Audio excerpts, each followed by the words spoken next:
मान करके वर्ण कीजिए। आप पुत्र के योग्य हैं, माता के सामने मां मान करके वर्ण कर लीजिए। और पत्नी को वर्ण करने का तो एक ही मौका दिया जाता है, बस वही ब्याह के समय में।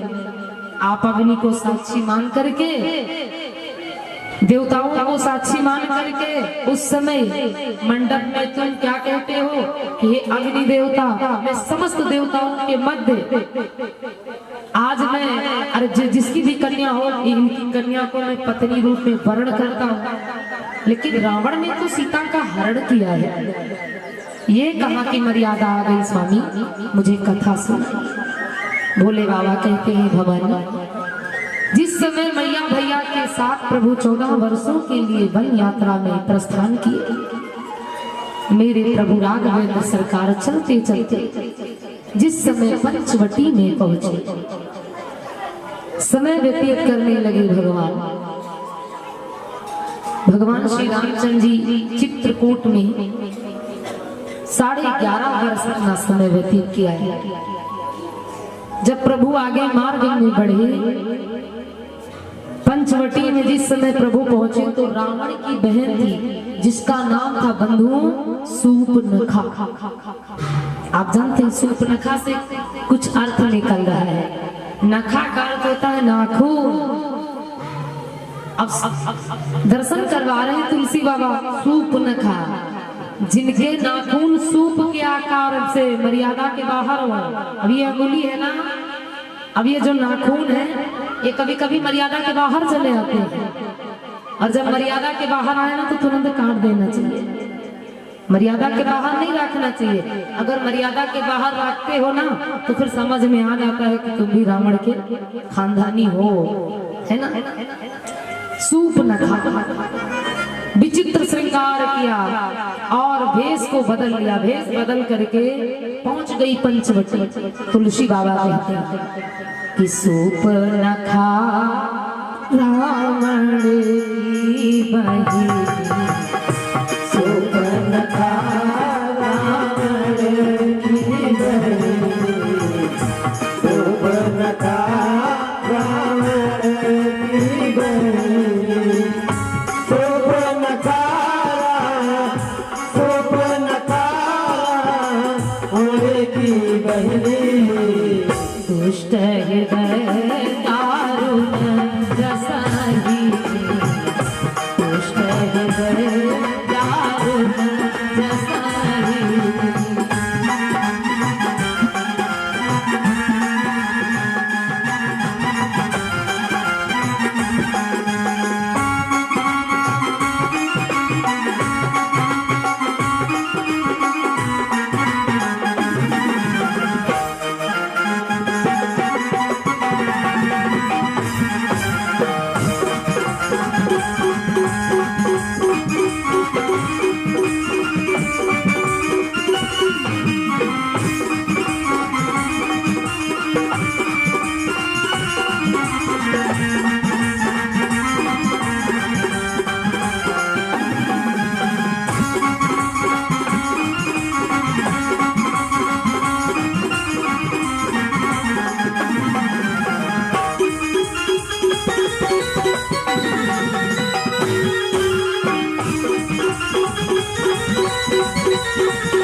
सूपनखा विचित्र श्रृंगार किया, बनावटी भेष धारण किया।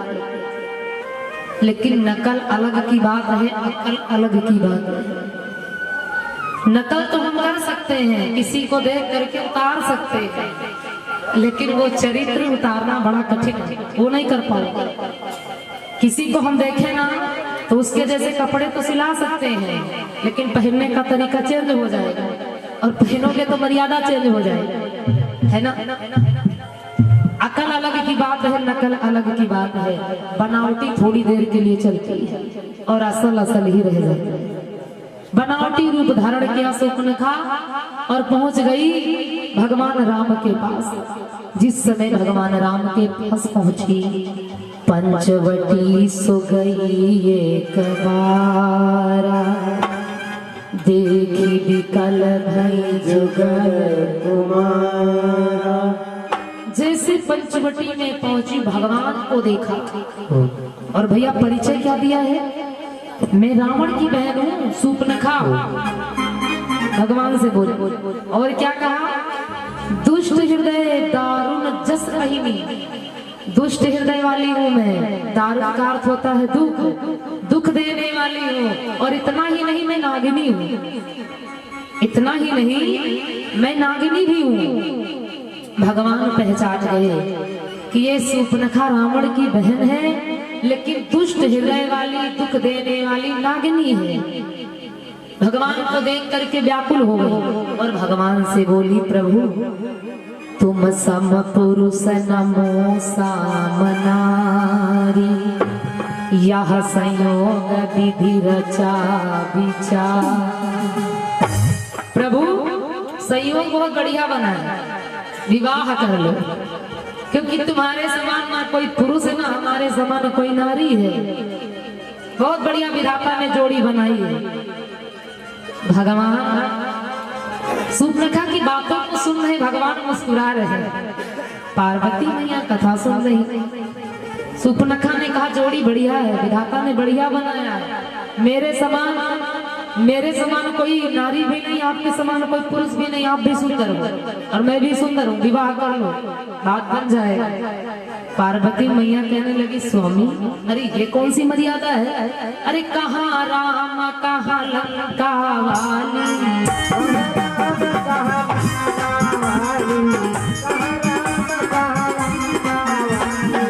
कहाँ राम कहाँ लंका वाली, कहाँ गंगा कहाँ गंदी नाली।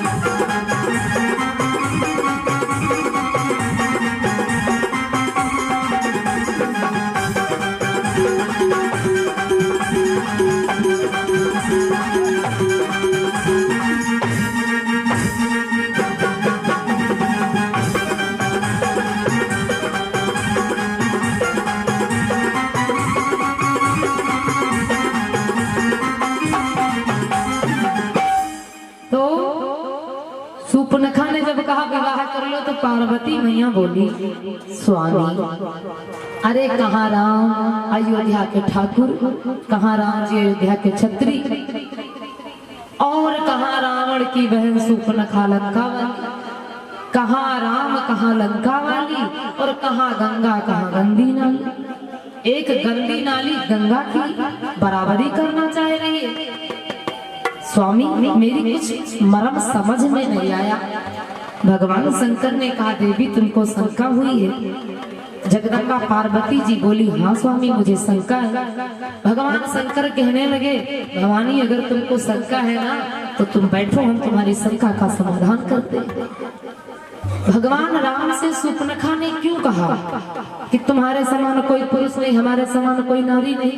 भैया क्या राक्षस से और इधर रघुवंशियों से बात बनेगी विवाह में? अरे विवाह तो अपने अपने कुल खानदान में किया जाता है, अपनी अपनी बिरादरी में किया जाता है, और ऐसे तैसे थोड़ी ना विवाह कर लिया जाता है। और फिर भगवान का विवाह हो भी चुका है।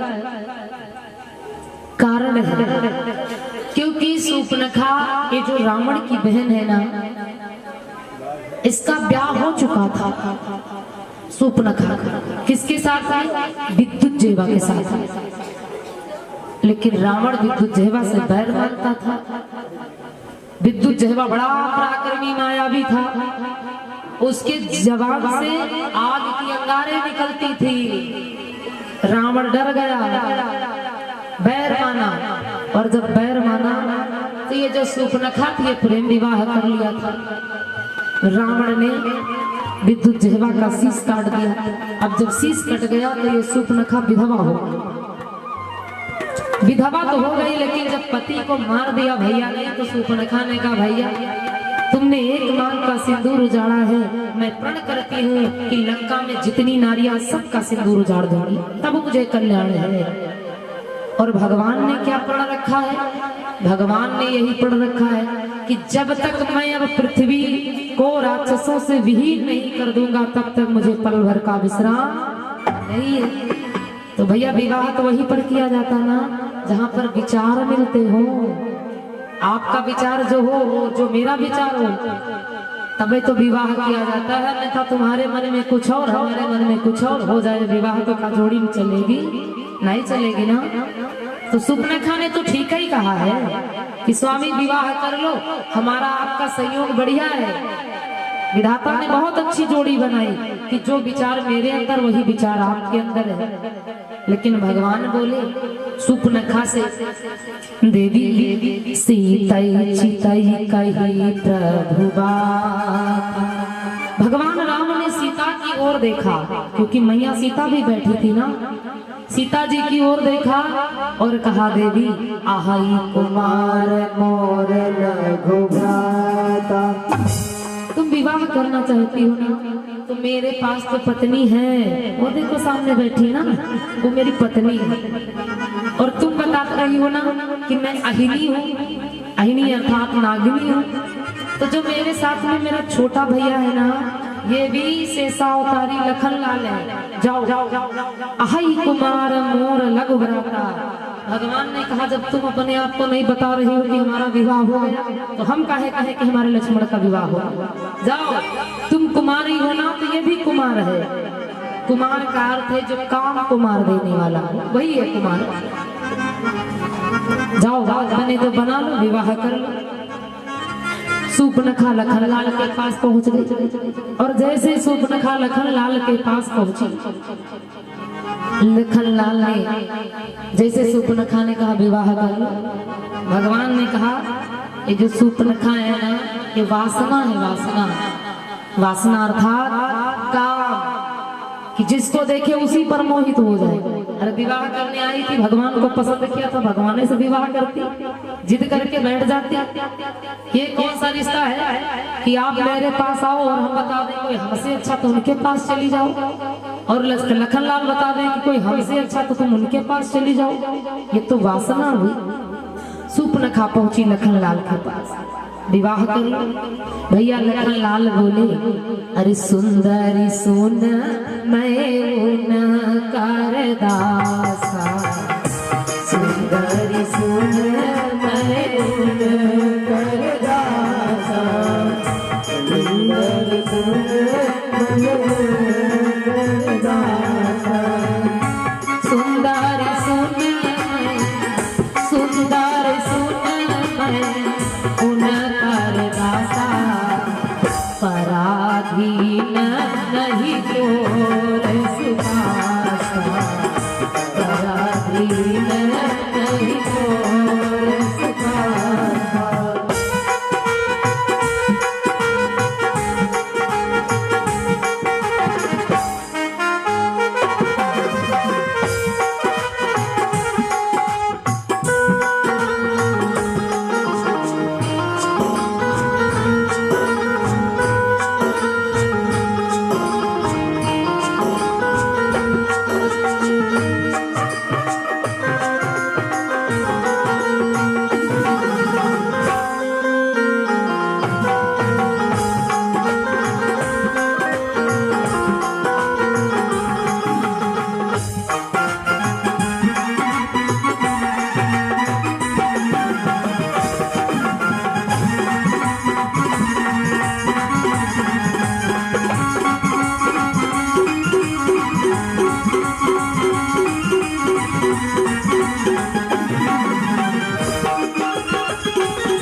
लखन लाल जी से जैसे सुपनेखा बोली, तो मेरे लखन लाल बोले, सुंदरी सिंह मैं कर दासा।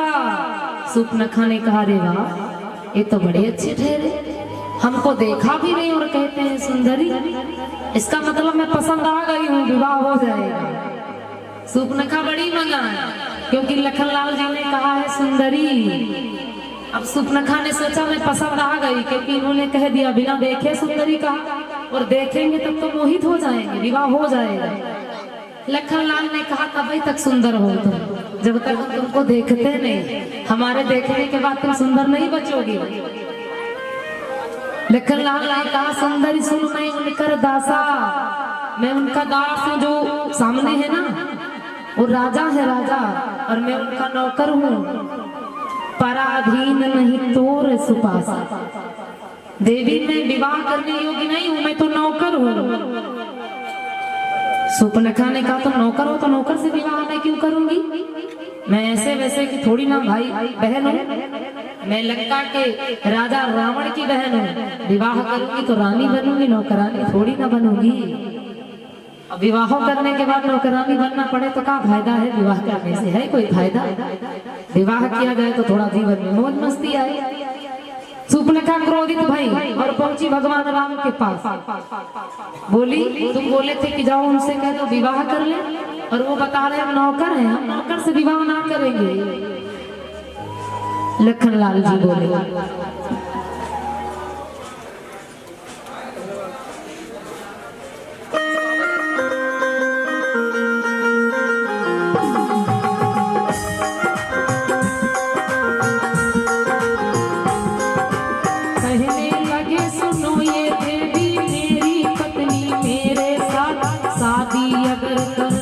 तुझको तेरे संग है छोटा भात पहरा देवे खड़ा द्वार पर।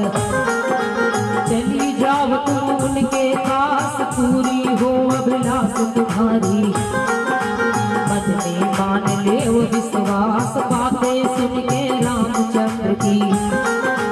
लखन लाल की करके आस, पहुंच गई द्वारे पे उनके। लगी बुझा दो प्यास, बना ले वो चरणों की दासी। मुझसे ब्याह ले वो रचा, यह उपकार करो तुम मुझ पे। यह उपकार मैं भूलूं ना, यह उपकार करो तुम मुझ पे।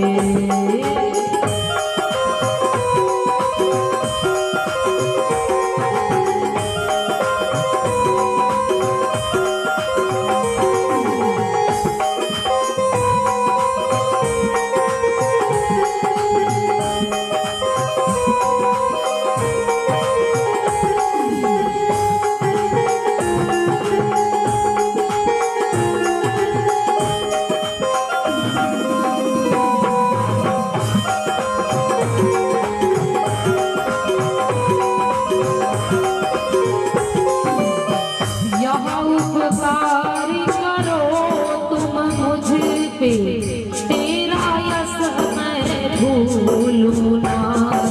सुपनखा की सुन के वाणी लखन लाल बोले बुलाए। सेवक हूँ मैं रामचंद्र का, सेवा करना मेरा काम। मुझसे देवी शादी करके तुमको मिले नहीं आराम।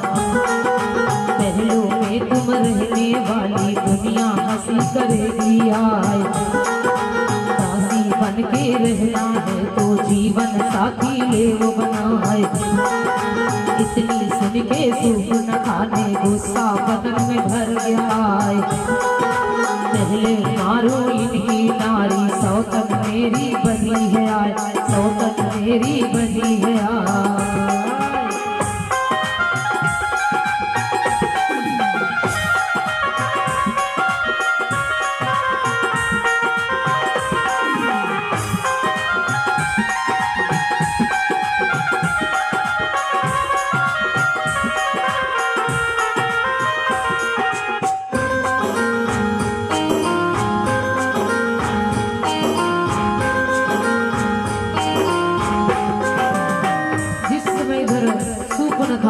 लखन लाल के पास गई और लखन लाल ने कहा मैं नौकर हूँ, दासी बनना है तो विवाह कर लो।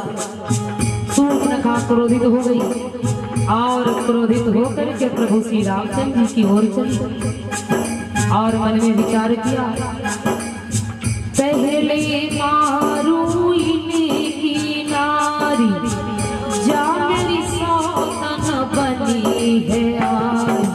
तब ये ब्याह करेंगे हमसे, मन ही मन वह सोचत जाए। दुपट पड़ी सीता के ऊपर जैसे हिरण सिंह पर जाए। कहने लगी मार के तुझको जीवन सफल मिले बनाए। जब याद पठाऊं तुझको जिससे ब्याह मेरा हो जाए। गर्भ भरी बातों को सुन के रामचंद्र बोले मुस्काए। रामचंद्र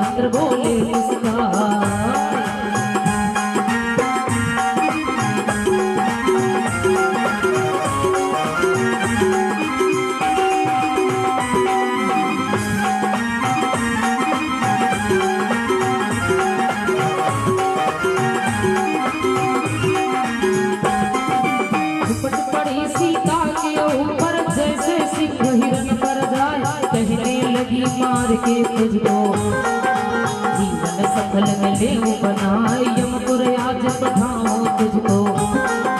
अब ये ब्याह करेंगे आए गर्भ भरी बातों को सुनकर, रामचंद्र बोले मुस्काए कहने लगे सुनो ये देवी, मन में धीरज ले वो बनाए शादी करवा दूंगा तेरी, बात मेरी मानो आए शादी करवा दूंगा तेरी।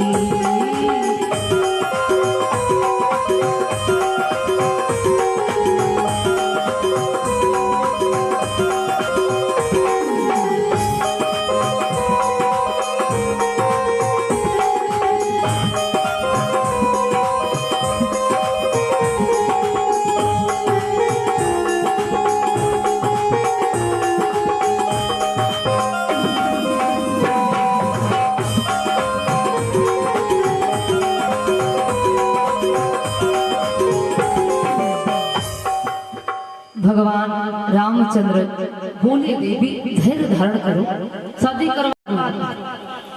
सूर्पनखा ने कहा तुम दोनों छलिया वो छलिया, कभी तुम कहते हो कि हम ब्याह करेंगे, कभी वो कहते वो करेंगे, दोनों लोग ब्याह नहीं करने वाले। इसका मतलब जो ये नारी बैठी ना इसी के चक्कर से तुम हमको इनकार कर रहे हो। सीता मैया को देख करके सूर्पनखा ने कहा, सूर्पनखा अपने असल रूप में आ गया, राक्षसी थी राक्षसी हो आ गई असल रूप में, बनाया विकराल रूप, माँ सीता को दंडित करना चाहा, लेकिन पुत्र के सामने अगर माँ को कोई पराजित करे, माँ को कोई दंड दे, भला पुत्र देख सकता है?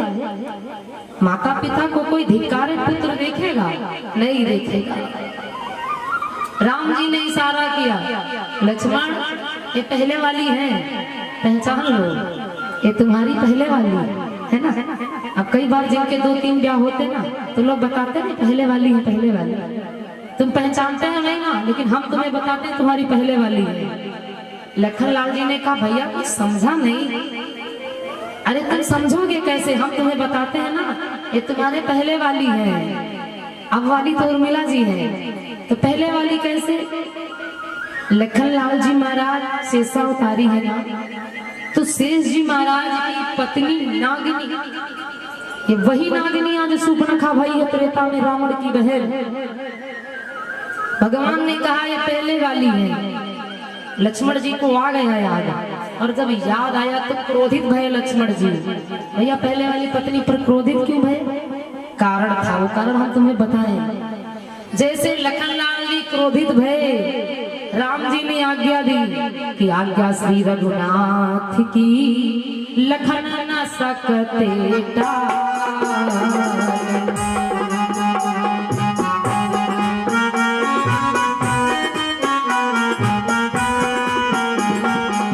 काट लिए निश्चरी के नाक कान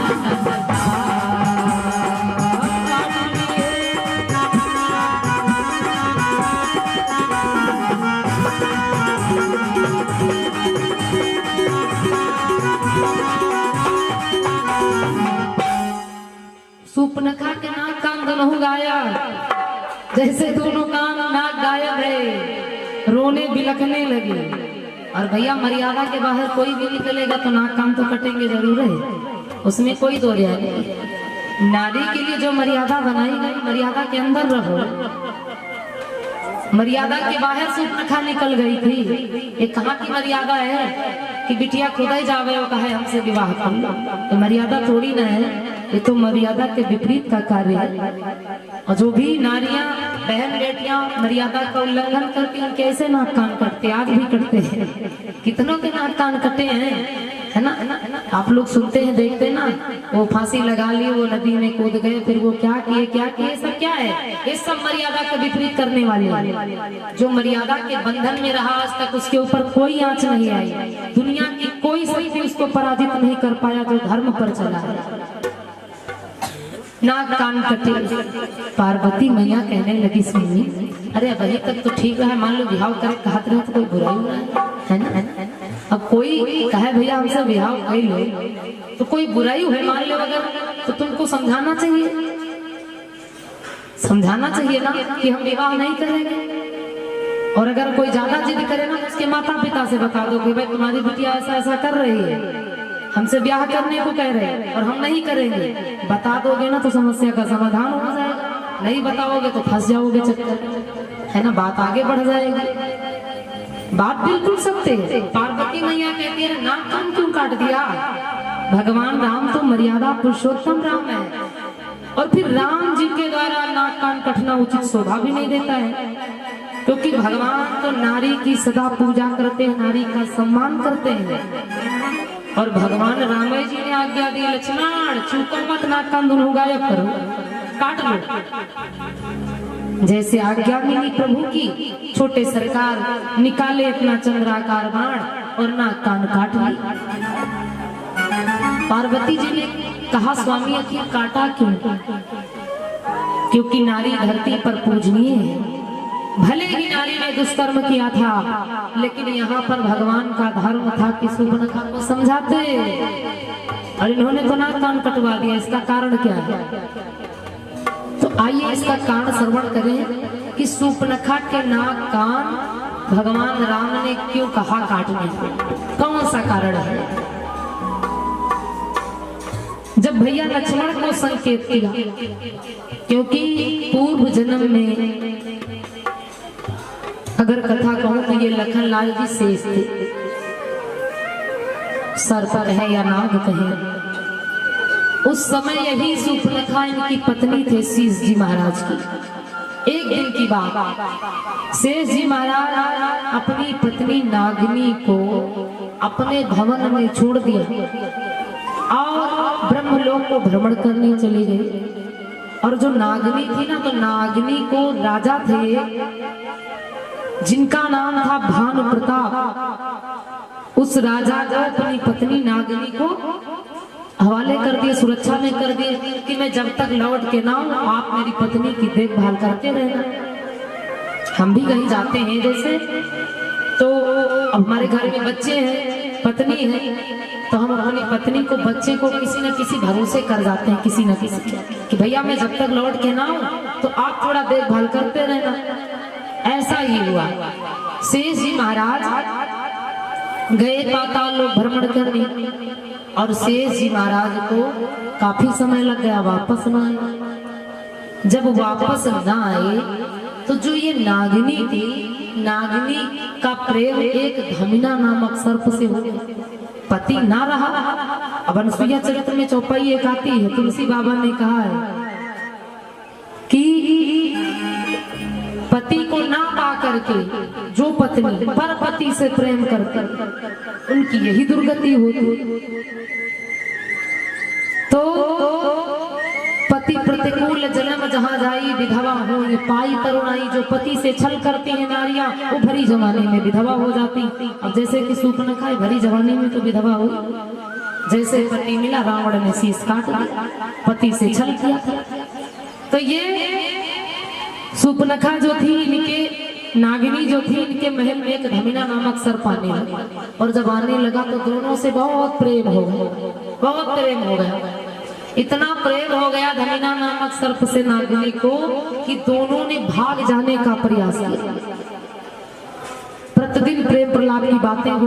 एक दिन की बात की, जो राजा भानु प्रताप थे वो कंधे पर कुदाल थी और भ्रमण करने जा रहे थे अपने खेत को। जिस समय राजा भानु प्रताप शेष जी महाराज के भवन के समीप आए तो मन में विचार किया कि शेष जी कहे गए थे कि थोड़ा पत्नी की सुरक्षा करते रहना, कोई कमी ना ले पावे, तो लाओ थोड़ा बातें करो।